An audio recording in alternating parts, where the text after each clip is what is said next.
A Rádio Rio de Janeiro passa a apresentar o programa Café Literário. Produção e apresentação, Henrique Fernandes.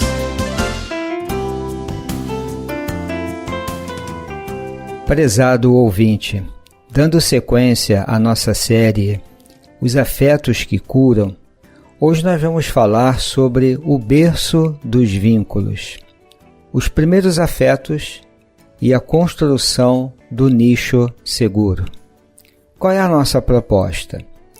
Investigar como que os vínculos afetivos precoces, especialmente a relação mãe-bebê, podem moldar a base da resiliência, o tema que temos destacado. Nesse sentido, nós vamos tratar da socialidade sensorial, o papel do ambiente acolhedor, o papel da comunicação não verbal. E, uma vez mais, estaremos baseados nos estudos do neuropsiquiatra francês Boris Cyrulnik. O nosso autor é pioneiro no estudo da resiliência e ele nos ensina que a capacidade de superar adversidades não é um traço inato, é uma construção relacional. Esse é um dado muito importante.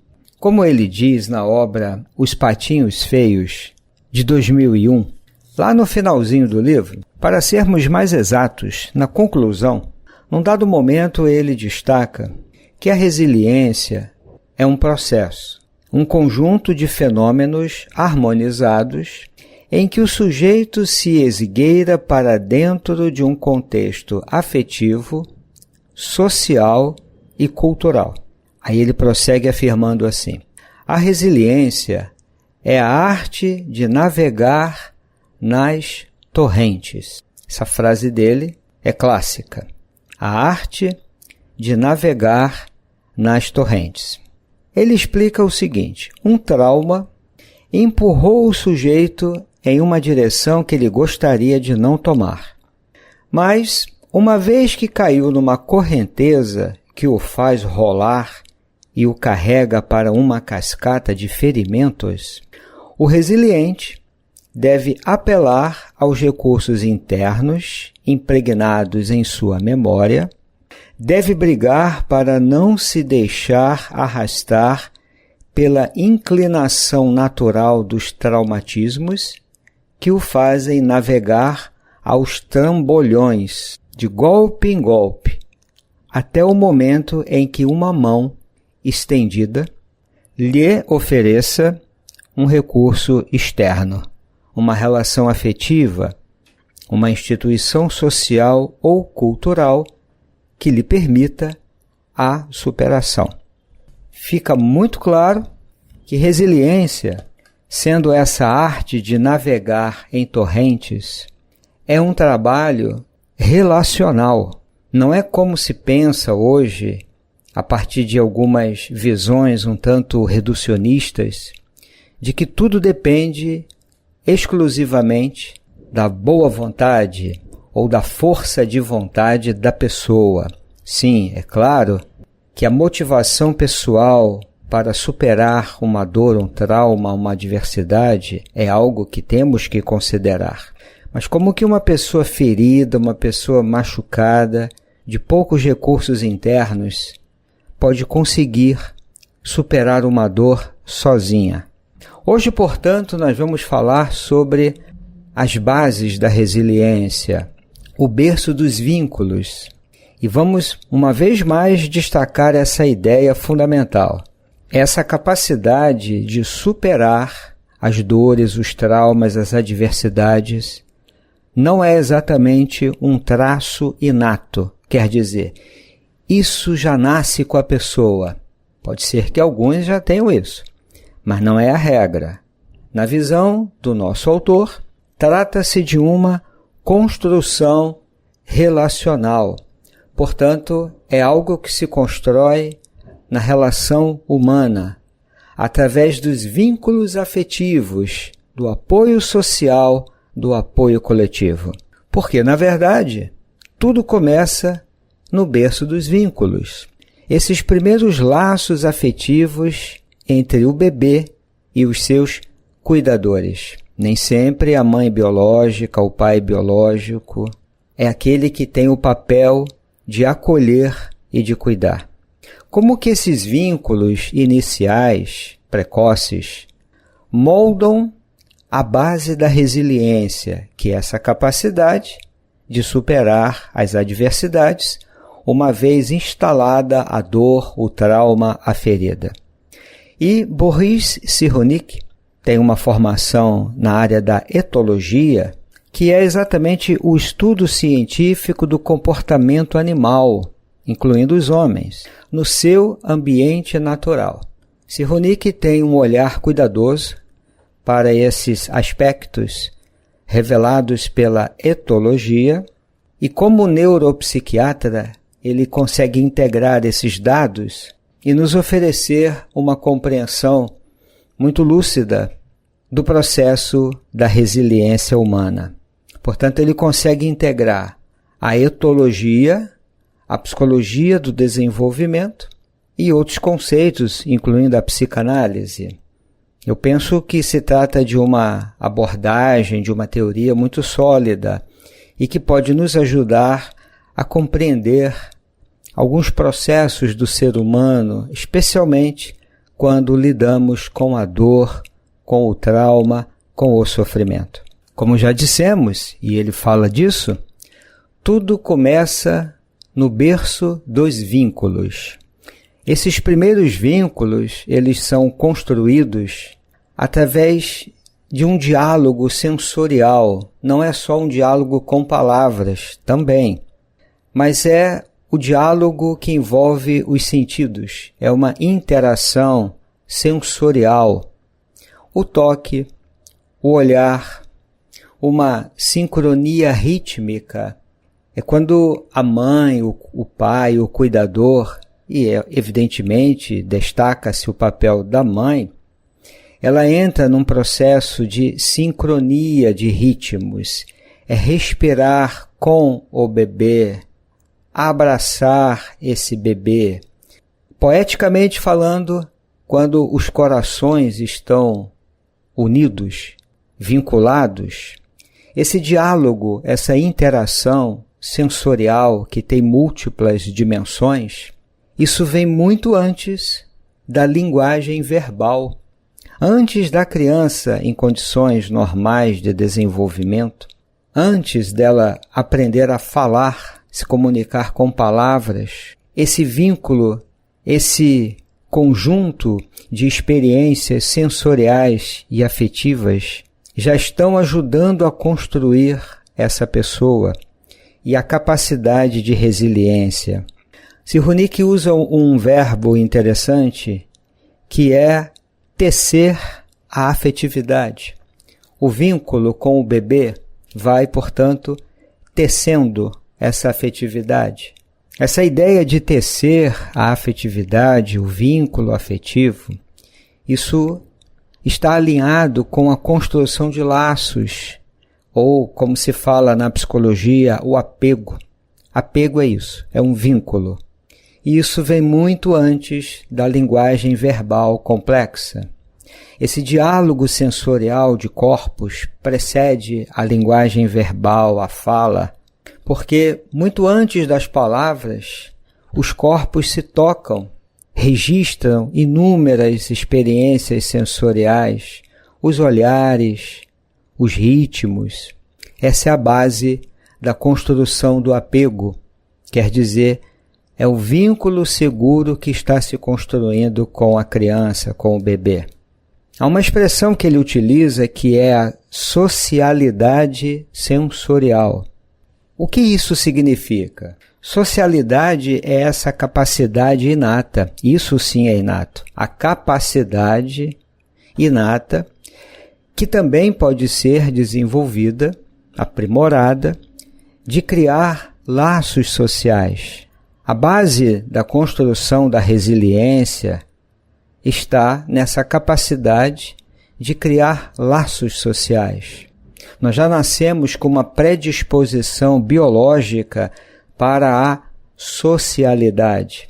Quando o bebê busca o contato visual, por exemplo, muito antes das palavras, ele já está experimentando, expressando essa socialidade. Então, a socialidade significa isso, é uma construção neuroafetiva, porque envolve o cérebro e a mente. É uma construção neuroafetiva dos laços. Então, nós vamos resumir, desde já, a seguinte ideia: a resiliência, que é essa capacidade de superar traumas, adversidades, dores, ela nasce da qualidade dos primeiros vínculos afetivos. E esses vínculos são construídos através da comunicação sensorial. Envolve os sentidos, a pele, o olhar, o ritmo, a linguagem, a melodia, o vínculo.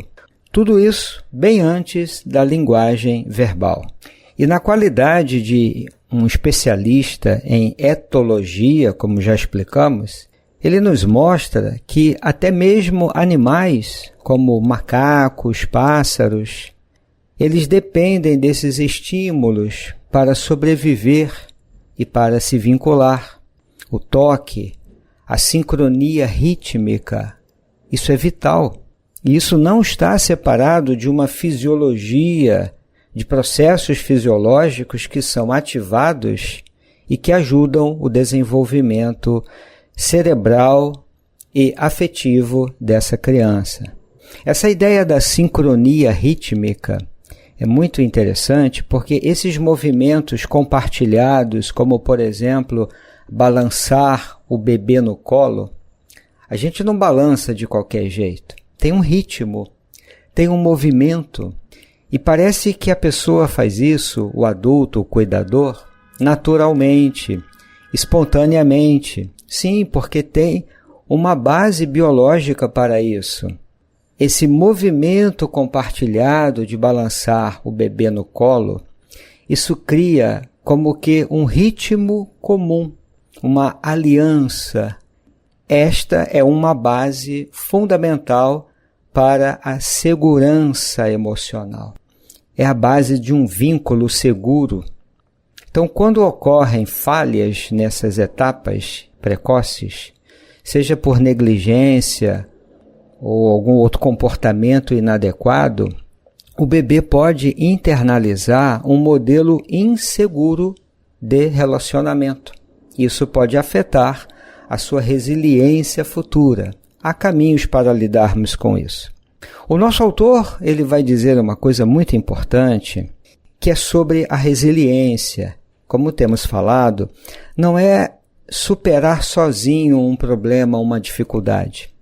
Eu dou conta, eu posso, eu só conto comigo, não confio em ninguém. Não é sobre isso. Resiliência não é superar sozinho. O que é? É ter acesso a um nicho seguro. Essa ideia de nicho é fundamental nos estudos de Cyrulnik. O que é o nicho? Ele vai, como especialista em etologia, ele vai usar essa metáfora, obviamente inspirada na biologia e que ele aplica à psicologia, à neuroafetividade. Na biologia, nós usamos a expressão nicho ecológico para designar todas aquelas condições necessárias para uma determinada espécie se desenvolver, crescer. Por exemplo, o sol, a água, o solo. Um exemplo simples disso, um jardim com tudo que a planta precisa. Então, a partir dessa ideia, ele cria uma metáfora de nicho afetivo. Não é ninho, é nicho afetivo. É esse ambiente emocional que envolve a criança que influencia diretamente a formação subjetiva, o apego, o vínculo seguro e, obviamente, a capacidade de resiliência. O nicho são esses estímulos, os afetos, os vínculos, as mensagens emocionais que a criança recebe desde os seus primeiros dias. É um microambiente em que o cérebro vai se formar, impactando diretamente a base emocional dessa criança. E o nicho afetivo, ele se estrutura de forma concreta. Por exemplo, quem cuida da criança, onde ela dorme, como é o toque, a fala, o olhar sobre essa criança, as rotinas de acolhimento, o vínculo estável, o vínculo previsível. Esse conjunto tem um nome, nicho afetivo. Quando é que começa a se formar o nicho seguro? Desde que a criança nasce, ou até mesmo antes disso. Começa ali no colo materno, no colo paterno, e vai se estender a redes familiares, culturais, como o Cyrulnik entende. Não é só aquele pequeno espaço, é ele de modo especial, mas são também as condições que uma sociedade pode oferecer para a construção, ou não, desse nicho seguro. Então, quando lá no início a criança conseguiu ter acesso a esse nicho seguro, a base da resiliência está garantida. Ela vai conseguir enfrentar os desafios, os reveses, os traumas com mais recurso, com mais habilidade. Porque o nicho saudável é aquele lugar onde nos sentimos seguros para pensar, para sonhar, para ser quem somos e nos reconstruir quando sofremos ou sofrermos as pancadas, as dores, os traumas ao longo da vida. Sem essa base, a criança pode em algum momento se perder, ou até mesmo o adulto não ter condições de enfrentar os desafios maiores da vida. É uma base segura. Isso lembra claramente os estudos anteriores de Erik Erikson, um importante estudioso, um teórico do desenvolvimento humano, quando ele fala das crises psicossociais do desenvolvimento. A primeira crise a ser enfrentada, o primeiro grande desafio, está exatamente no primeiro ano de vida. E qual é o desafio? A partir dessas experiências precoces, enfrentar a confiança versus desconfiança básicas na vida. Eu consigo uma base segura para confiar de forma básica na vida ou não? Tudo isso nos lembra, querido amigo que nos ouve, o destaque que o pensamento espírita dá às experiências infantis. Quando o espírito experiencia os seus primeiros dias de vida aqui nesse mundo, os desafios que ele tem que enfrentar e a necessidade dele encontrar esse nicho seguro, um apego seguro para ele crescer forte e com uma confiança básica na vida. Por isso a pergunta, apenas para darmos um exemplo, 383 da obra O Livro dos Espíritos diz que, encarnado com o objetivo de se aperfeiçoar, o espírito durante esse período é mais acessível às impressões que recebe, impressões do meio, é o que vem de fora, capazes de lhe auxiliarem o adiantamento. Para o que devem contribuir os incumbidos de educá-lo. Olha a importância disso. É exatamente essa ideia do nicho seguro, o berço dos vínculos para a construção desse nicho seguro para criarmos forças e recursos que nos possibilitarão enfrentar com algum equilíbrio os grandes desafios da vida.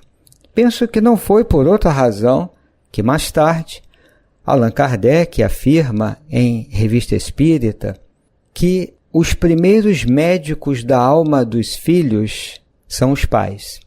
A frase é literal. Os pais são os primeiros médicos da alma dos filhos. Penso que aqui cabe uma reflexão profunda.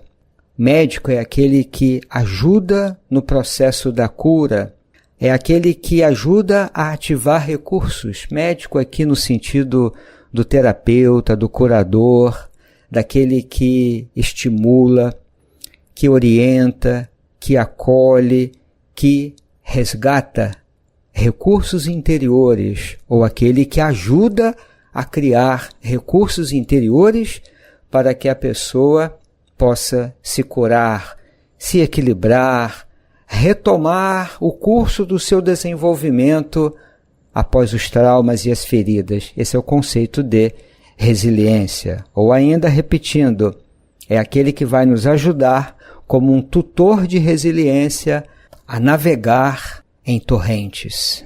Esse nicho afetivo, como já explicamos, ele se forma primordialmente na infância, a partir dessas relações com os cuidadores e do ambiente emocional em que a criança cresce. Portanto, vai modelar as primeiras formas de apego, de vínculo. E esse nicho afetivo, ele fica como que registrado no corpo e na memória afetiva. Mesmo que ainda não se tenha desenvolvido a linguagem verbal para expressar isso. O nicho seguro, ele é internalizado como uma estrutura psíquica, afetiva, neuroafetiva. É isso que levou os espíritos a afirmarem que o espírito nessa fase é mais acessível às impressões que recebe. E logo em seguida ele destaca o papel daqueles que devem contribuir nesse sentido, de educar e de, evidentemente, criar esse nicho afetivo seguro. Vamos colocar isso de outro modo, amigo ouvinte. O nicho seguro é esse algo que nos acompanha pela vida. Mesmo que a gente não saiba nomear, nem tenha consciência disso, não é uma lembrança exata, não é como uma fotografia, por exemplo, um registro objetivo. É alguma coisa sutil, algo mais profundo. É aquela maneira como nós fomos acolhidos nos primeiros dias de vida. Ou na linguagem espiritual, é a maneira como o espírito foi recebido na sua chegada a esse mundo para uma nova etapa de evolução, essa experiência encarnatória. É aquele calor do colo, é o ritmo daquela voz que nos embalava, é aquele olhar de alguém que de alguma forma nos dizia sem palavras, você está seguro. Como aquele cuidador afetuoso, vigilante, que quando a criança está ensaiando os seus primeiros passos, ela se coloca a uma certa distância, abre os braços, geralmente fica ajoelhada para ficar na mesma altura da criança e diz simplesmente vem. E a criança vai confiante, ainda que tropeçando um pouco. Cambaleante, segue confiante. Essa é a ideia de nicho afetivo e seguro. É aquele primeiro ambiente emocional em que vivemos. É aquele campo onde nós começamos a florescer. É o clima afetivo que nos envolvia. E aí lá na frente, ou mesmo antes, infelizmente, quando ocorrem feridas, traumas, reveses, perdas, abandonos, esse nicho primeiro pode nos salvar, porque é a base da resiliência. Ele se torna um recurso interno, é aquele abrigo para o qual nós podemos retornar. E é muito bom a gente entender com Cyrulnik que esse nicho seguro começa na infância, nos braços de quem cuida, de quem acolhe. E como é um conceito dinâmico, relacional, ele pode surgir em qualquer fase da vida, na escola, no trabalho, numa terapia, num grupo, numa amizade ou até na relação com um animal de estimação. É algo que pode ser construído e reconstruído a qualquer momento da vida, desde que surja um tutor de resiliência, aquela pessoa que vai estender a mão, como disse Ronick, para ajudar a pessoa na reconstrução da sua vida, na recuperação de um sentido, no resgate da sua autoestima, porque o trauma instala uma espécie de ruptura dentro da pessoa. E o processo resiliente, ele vai ocorrer no interior desse nicho afetivo. Mesmo que ele não tenha sido estruturado devidamente na infância, mas ele pode ser reconstruído ou até construído através de vínculos seguros afetivos no aqui e agora. Vamos abordar isso em outro programa. Aqui nos despedimos, amigo ouvinte, desejando a você muita paz. Até breve! A Rádio Rio de Janeiro apresentou o programa Café Literário. Produção e apresentação, Henrique Fernandes.